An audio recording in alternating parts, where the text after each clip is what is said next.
ظاہر میں انسان نمازیں پڑھتا رہے، روزے رکھتا رہے، سجدے بھی کرتا رہے، لیکن باطن میں اس کی اگر ولایت نہیں ہے تو اس کی کوئی عبادت قبول نہیں ہے۔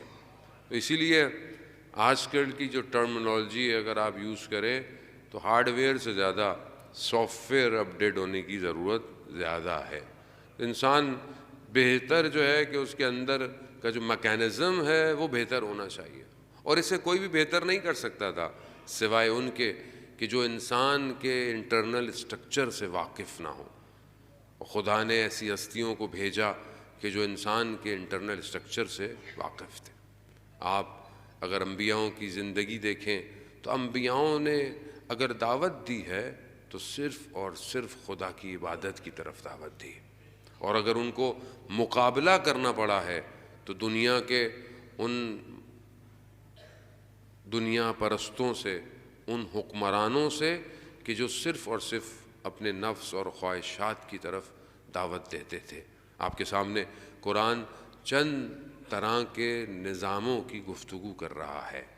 ایک سسٹم فرعون کا سسٹم ہے جس میں حاکمیت ہے، جس میں قدرت طلبی ہے، ڈیزگنیشن ہے، پوسٹ ہے، انسان اس کے لیے کچھ بھی کرنے کو تیار ہے۔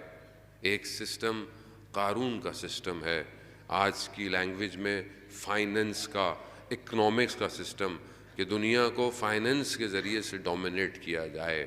اور تیسرا بہرحال کا ہے کہ جادو کا، سحر کا، ان طریقوں سے بہرحال ان سسٹم کی قرآن گفتگو کر رہا ہے، اور ان کے مقابلے میں جب بھی کوئی آیا تو وہ خدا کا ولی ہی آیا ہے۔ تو یہ سسٹم آج بھی دنیا کے اندر ڈپلوائے ہیں، کیونکہ جب ہم یہ روایات سنتے ہیں کہ جتنی چیزیں تمام امتوں پہ گزری ہیں وہ رسول کی امت پہ بھی ہوں گی، تو اسی طرح جتنے مقابلے دوسری امتوں نے کیے ہیں اتنے ہی مقابلے رسول خدا حضرت محمد مصطفیٰ صلی اللہ علیہ وآلہ محمد، اس امت کو بھی ان سب کا مقابلہ کرنا پڑے گا۔ یعنی جب رسول کو بھیجا ہے تو وہ ساری صفات، وہ ساری چیزیں کہ جو ایک انسان کامل میں ہو سکتی ہیں، وہ ساری صفات رسول خدا کو عطا فرمائی، وہ سب کچھ دیا، لیکن اس کے مقابلے میں بھی جو چیزیں تھیں وہ بھی رسول خدا کی یا حیات میں آنی تھیں یا رسول خدا کے دنیا سے جانے کے بعد امت کو مقابلہ کرنا تھا۔ اب کیسی ایک ایسی شخصیت، ایک ایسی پرسنالٹی کہ جو ان تمام مقابلوں کو اس کے ابتدا میں کاٹ دے، یہ آسان نہیں ہے، کیونکہ معاملہ صرف ظاہر کا نہیں ہے۔